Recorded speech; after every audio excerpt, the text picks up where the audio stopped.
मुझसे वरदान मांगो कि मेरा ये जन्म, ये शरीर छूट जाए, अगला जन्म सुरुचि के गर्भ से हो, तब तुम्हें तुम्हारे पिता की गोद मिल सकती है। जाओ। झटका दिया, ध्रुव गिर गया और महल से बाहर निकाल दिया। छोटा सा ध्रुव 5 वर्ष का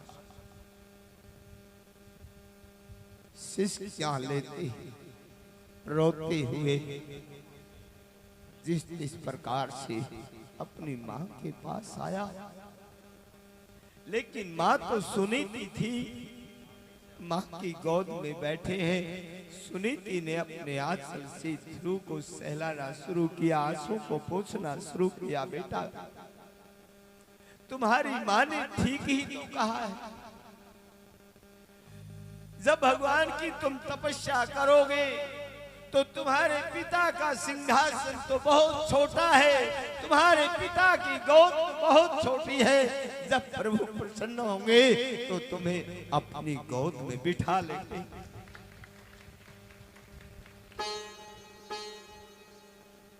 ध्रुव बच्चा था, ध्रुव तो अभी कच्चा था, और कच्चे को जहां मर्जी हम मोड़ सकते हैं, उसकी दिशा को बदल सकते हैं, उसके व्यवहार को, उसके आचरण को हम बदल सकते हैं। सुनीति ने ज्ञान दिया और अपनी बहन सुरुचि का अनुमोदन करते हुए कहा, तेरी माता ने ठीक कहा है बेटा, उस भगवान की तपस्या करने से तुम्हें अमर पद प्राप्त हो सकता है।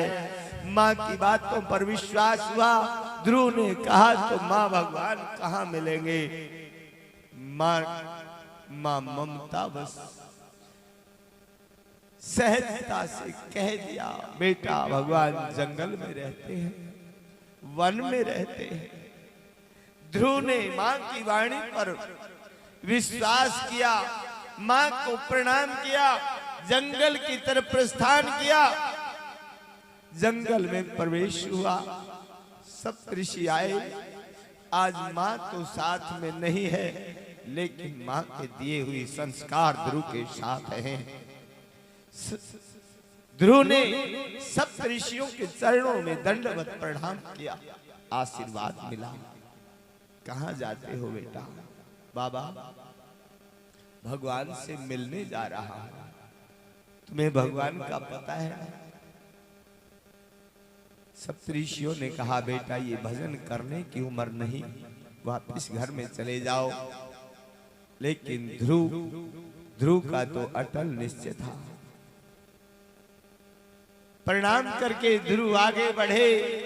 सप्तऋषियों ने आशीर्वाद दिया। ध्रुव 5 वर्षीय ध्रुव की वो लगन, वो लालसा, वो विश्वास, वो श्रद्धा, वो प्रेम बैकुंठ में बैठे भगवान ने देखा। देव ऋषि नारद को कहा, नारद जाओ और इस बच्चे की परीक्षा लेकर के इसे रास्ता दिखाओ। भगवान की प्रेरणा से देव ऋषि नारद आए। ध्रुव के सामने आते ही ध्रुव ने चरणों में दंडवत प्रणाम किया। बेटा कहाँ जाते हो? भगवान के पास। जानते हो भगवान कहाँ रहते? नहीं बाबा, आप बताओ। नारद ने कहा, बेटा जंगल में तो बड़े बड़े व्याघ्र पशु रहते हैं, सिंह आदि पशु तुम्हें खा जाएंगे। जंगल में कोई भगवान नहीं है, वापिस चले जाओ। ध्रुव ने कहा, नहीं, मेरी मां ने कहा,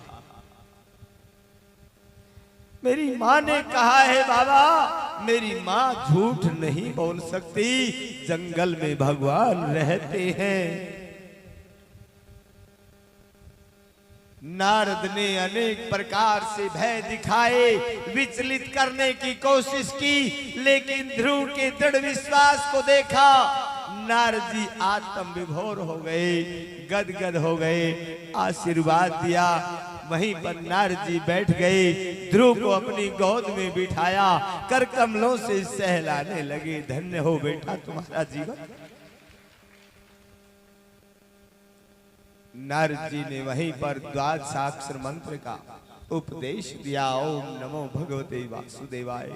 जाओ बेटा, यमुना किनारे मधुवन में इसका सतत जप करो, वहीं पर भगवान के दर्शन होंगे, कहीं ढूंढने की जरूरत नहीं पड़ेगी। नारद की वाणी पर विश्वास करके ध्रुव मधुवन में आए, पीपल वृक्ष के नीचे बैठ जाते हैं। ओम नमो भगवते वासुदेवाय, ओम नमो भगवते वासुदेवाय, ओम नमो भगवते वासुदेवाय का सतत जप चलने लगा।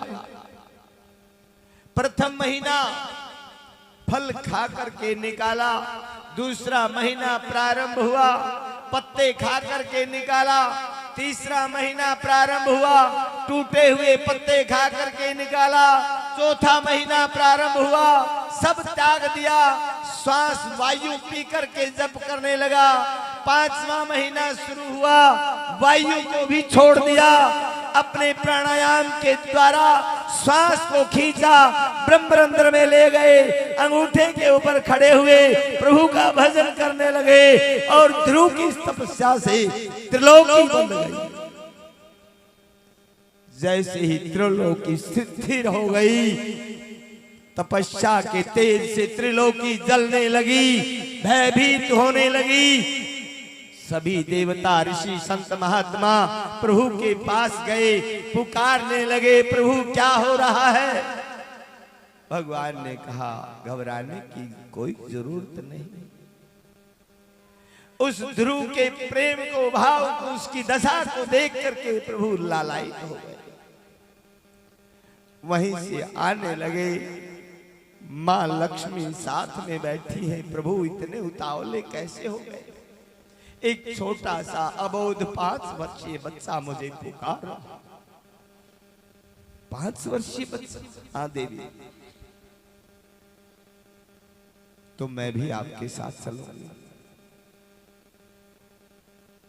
लक्ष्मी नारायण भगवान गरुड़ के ऊपर आरूढ़ होकर के वहीं ध्रुव के पास आ जाते हैं। ध्रुव की कोमलता को देखा, मां लक्ष्मी के अंदर ममत्व प्रकट हो गया। भगवान ध्रुव को पुकारने लगे, ध्रुव बेटा आंखें खोलो, उठो बेटा आंखें खोलो। लेकिन ध्रुव के हृदय में तो नारद के द्वारा बताई हुई लक्ष्मी नारायण भगवान की तस्वीर विराजमान थी। ध्रुव अंतर्मुख हो चुके थे। भगवान नारायण की तस्वीर को निहारते निहारते भूल गए थे शरीर और संसार को। सतत भजन चल रहा था। भगवान ने देखा, इसके हृदय के अंदर जो मेरी तस्वीर है, जब तक छुपाई नहीं जाएगी ध्रुव आंखें नहीं खोलेगा। भगवान ने अपनी तस्वीर को छुपा लिया। ध्रुव को दर्शन होना बंद हो गई। ध्रुव छटपटाने लगा, बार बार कोशिश करता है, ध्रुव को दर्शन नहीं हुए। ध्रुव की आंखें खुली, बाहर देखा तो वही तस्वीर जो अंदर थी वो आंखों के सामने दिखाई देने लगी। बोलिए लक्ष्मी नारायण भगवान की जय हो। जैसे ही दोनों टकटकी लगा करके भक्त और भगवान एक दूसरे को देखने लगे, मूर्तिमान हो गए। ध्रुव बोलना बहुत कुछ चाहते हैं, शिकायतें बहुत थी, लेकिन भगवान के दर्शन करते ही ध्रुव की सभी शिकायतें गायब हो गई।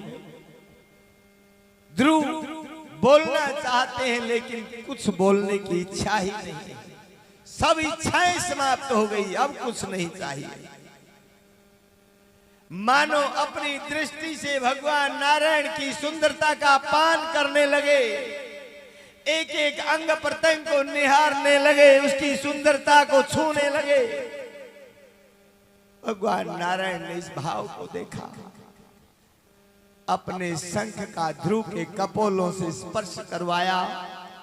ध्रुव में शक्ति का संचार हुआ और अनेक वेद शास्त्रों पुराणों का ज्ञान फूट फूट करके बाहर निकलने लगा। भगवान की स्तुति करने लगे। अनेक प्रकार से कस्तूरी तिलकम लाट पटले वक्षस्थले कौस्तुभम, भगवान की स्तुतियां निकलने लगी। पास में बैठी मां लक्ष्मी अपने आप को रोक नहीं पाई, आंचल से दूध छलकने लगा। दौड़ करके लपक करके ध्रुव को अपनी गोद में ले लिया, अपने आंचल में छुपा लिया। मां लक्ष्मी जैसे ताजा ब्याई हुई गाय अपने बछड़े को लपलपाती हुई चाटती है, चूमती है, मां लक्ष्मी भी ध्रुव को बार बार चूमती है, चाटती है, हृदय से लगाती है। स्तनों से दूध की धारा प्रवाहित हुई।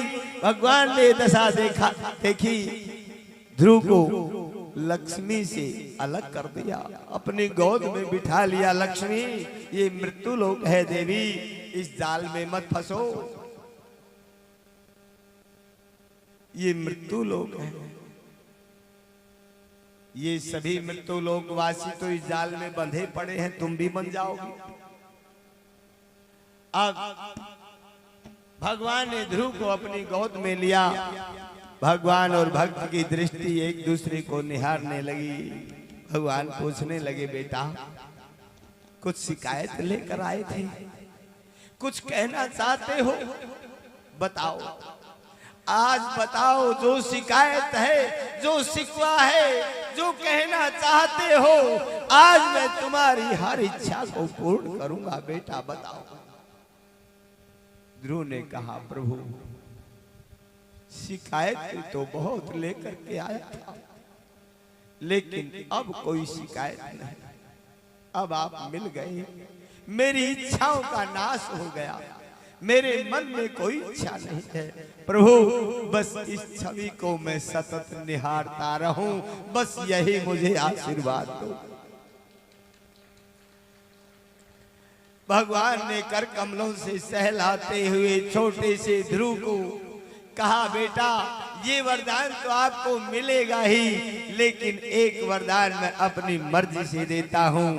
जाओ अपने पिता के राज्य में, और मैं वरदान देता हूँ 36,000 वर्ष तक इस भूमंडल के ऊपर अकंटक राज करोगे, और 36,000 वर्ष के बाद मृत्यु के शीश के ऊपर पैर रख करके मेरे ध्रुव लोक में सदा सदा के लिए निवास करके चमकते रहोगे।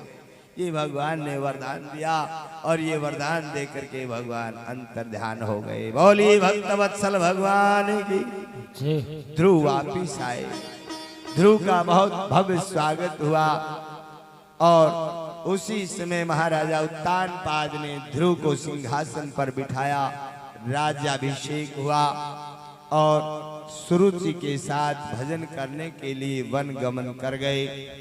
सुरुचि का एक पुत्र है उत्तम, समय पाकर के यक्षों के द्वारा मारा गया।